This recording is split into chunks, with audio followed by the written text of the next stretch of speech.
ওমরার শুরু থেকে শেষ পর্যন্ত কি কি কাজ করতে হয় যদি দয়া করে একটু বলতেন। ওমরার কাজগুলো খুব বেশি না, আমরা মনে করি ওমরা অনেক জটিল কোনো কাজ। ওমরা পারফর্ম করা এটা খুব সহজ একটা কাজ। সর্বপ্রথম কাজ হলো আপনার দেশ থেকে আপনি যখন যাবেন মিকাতে গিয়ে গোসল করে উত্তম রূপে হাতের চুল নখ ইত্যাদি, শরীরের চুল নখ ইত্যাদি থাকলে অবাঞ্ছিত এগুলো কেটে পরিষ্কার হয়ে ফ্রেশ হয়ে গোসল করে এহরামের কাপড়, সেলাই ছাড়া কাপড় পরবেন, পরে লাব্বাইকা উমরাতান নিয়ত করবেন। কারোর পক্ষ থেকে করলে লাব্বাইকা উমরাতান আন অমুক অমুক মনে মনে নিয়ত করলে হবে, জমুকের তরফ থেকে লাব্বাইকা উমরাতান, বাস নিয়ত করে ফেললেন।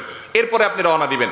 সাধারণত বিমানে গেলে মিকাত থেকে এহরাম পরা যায় না, তাহলে আপনি ঢাকা এয়ারপোর্ট থেকেও পড়তে পারেন, অথবা এহরামের কাপড় নিয়ে বিমানে ঘোষণা দেয় যে এখন আমরা মিকাত ক্রস করব, তখন আপনি পরে ফেলতে পারেন যদি অল্প সময় পান। আর নাহলে এখান থেকে এহরামের কাপড় পরে থাকলে নিয়তটা তখন করলেন লাব্বাইকা উমরাতান, বাস শুরু হয়ে গেল এহরাম পরা, একটা কাজ শেষ। এহরাম পরার পরে আপনি তালবিয়া পড়বেন, লাব্বাইক আল্লাহুম্মা লাব্বাইক লাব্বাইক লা শারীকা লাক লাব্বাইক ইন্নাল হামদা ওয়ান নি'মাতা লাকা ওয়াল মুলক লা শারীকা লাক। এটা পাঠ করতে করতে আপনি পুরো পথে যেতে থাকবেন। পুরুষরা জোরে জোরে পাঠ করবে, মহিলারা আস্তে আস্তে, বাস দুইটা কাজ হয়ে গেল। এহরাম পরা, গোসল করে উত্তম রূপে মিকাত থেকে নিয়ত করা এবং তালবিয়া পড়তে থাকা। এরপরে আপনি যখন মক্কা যাবেন, হারামের কাছাকাছি যাওয়ার পর হারামে কাবা শরীফ দেখে তওয়াফ শুরুর আগ পর্যন্ত আপনার তালবিয়া পড়তে থাকবে। মসজিদে প্রবেশের সময় মসজিদে প্রবেশের সুন্নাহগুলো পড়বেন, আদায় করবেন, করে ভিতরে ঢুকে শুরুতে আগে তওয়াফ শুরু করবেন। 7টা চক্কর দিবেন। কাবাগরের হাজরা আসওয়াদ পাথরকে বাম পাশে রেখে ডান পাশে সবুজ লাইট রেখে বিসমিল্লাহি আল্লাহু আকবার বলে আপনি তওয়াফ শুরু করবেন। 7বার চক্কর দিবেন, 7বার। এই 7বার চক্করের প্রত্যেক চক্করে আলাদা দোয়া নেই, তবে এই চক্করে দোয়া কবুল হয়। দারুণ দোয়া কবুলের একটা জায়গা। মনে আল্লাহর কাছে যত চাওয়া সেগুলো পেশ করবেন। এবং আপনি রুকনে ইয়ামানি বলে কাবার 4টা কোণার একটা কোণাকে, অর্থাৎ হাজর আসওয়াদ পাথর যে কোণা তার আগের যে কোণাটা আছে তওয়াফ করতে যেটা তার আগে পড়বে ওইটাকে রুকনে ইয়ামানি বলে। ওই কোণা থেকে হাজর আসওয়াদ পাথর কোণা, এই দুটার মাঝখানে একটা দোয়া আছে, রব্বানা আতিনা ফিদ দুনিয়া হাসানা ওয়া ফিল আখিরাতি হাসানা ওয়া কিনা আযাবান নার।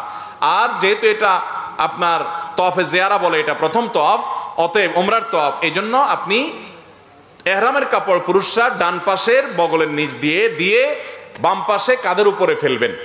এটা করবেন। এটা করে আপনি এই তওয়াফটা শেষ করবেন। এবং প্রথম চক্করগুলো, প্রথম কয়েকটা চক্কর আপনি জোরে দিবেন, একটু জোরে জোরে দৌড়াবেন প্রথম 3টা চক্কর। এরপরে বাকি চক্করগুলো আপনি স্বাভাবিক থাকবেন। তো এই যে তওয়াফ 7টা দিবেন আপনি, প্রত্যেকবার হাজরতের পাথরের কাছে আসলে হাত দিয়ে ইশারা দিয়ে আল্লাহু আকবার বলবেন, বাস। আবার আপনি দোয়া করতে থাকবেন, এভাবে 7 চক্কর দিবেন।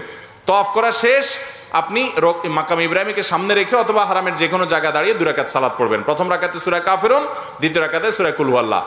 আর এই নামাজের আগে সম্ভব হলে কাবা ঘরের যে চৌকাট মুলতাজাম বলে ওইটা ধরে আপনি আল্লাহর কাছে দোয়া করবেন। এরপরে 2 রাকাত নামাজ পড়লেন, পড়া শেষ, জমজম পানি পান করে আপনি সাফা মারওয়া সাই করবেন। প্রথমে সাফা পাহাড়ে যাবেন এবং পড়বেন যে ইন্নাস সাফা ওয়াল মারওয়াতা মিন শাআইরিল্লাহ ফামান হাজ্জাল বাইতা ওয়া তামারা ফালা জুনাহা আলাইহি আন ইয়াতাওয়াফা বিহিমা। পুরো আয়াত পড়তে না পারলে ইন্নাস সাফা ওয়াল মারওয়াতা মিন শাআইরিল্লাহ এটুকু পড়লেও চলবে, যে সাফা এবং মারওয়া আল্লাহর নিদর্শনের অংশ। এরপর আপনি সাফা পাহাড়ে দাঁড়িয়ে লা ইলাহা ইল্লাল্লাহু ওয়াহদা আনজাযা ওয়াদা ওয়া নাসারা আবদা ওয়া হাজামাল আহজাবা ওয়াহদা এটা পড়বেন। এবং লা ইলাহা ইল্লাল্লাহু ওয়াহদাহু লা শারীকা লাহু লাহুল মুলকু ওয়া লাহুল হামদ ওয়া হুয়া আলা কুল্লি শাইইন কাদির এটা পড়বেন।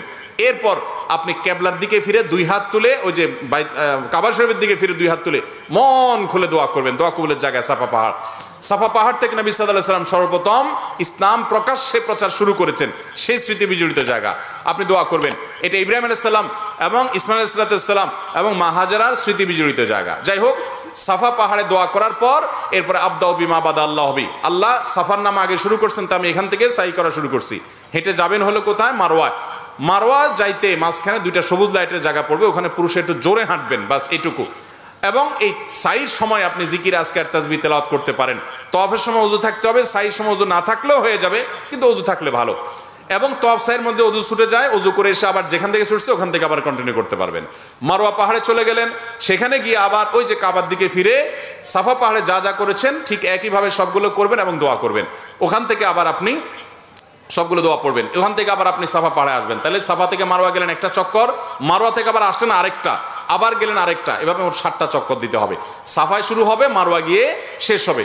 যে আসলে একটা না, গেলে একটা, গেলে আরেকটা, আসলে আরেকটা, এবার মোট 7টা হবে। 7 চক্কর শেষ, আপনার ওমরা শেষ। এরপরে পুরুষরা মাথা চুল চেঁচে ফেলবেন, নাচ আসতে পারলে পুরো মাথার চুল ছোট করতে হবে, 2-4টা সামান্য একটু ছোট করলে হবে না। মহিলারা তাদের মাথার চুলে সামান্য অল্প একটু ছোট করলে হবে। তাদের এহরাম হলো তারা স্বাভাবিক পোশাক আশাক পরবে, অতিরিক্ত সাজসজ্জা করবে না, এবং তারা মুখমণ্ডল এটার উপরে যদি ওড়না দিতে হয় অন্য পুরুষরা থাকে তাহলে সেটা যাতে আপনার মুখ বেঁধে রাখা না হয় সেটা খেয়াল রাখবে, কাপড় টেনে রাখবে যাতে পরপুরুষরা না দেখতে পারে। আর কোথাও পরপুরুষ না থাকলে মুখ খোলা রাখবে এহরাম পরা অবস্থায়। আর এহরাম পরা অবস্থায় পুরুষরা সুগন্ধি ব্যবহার করবে না।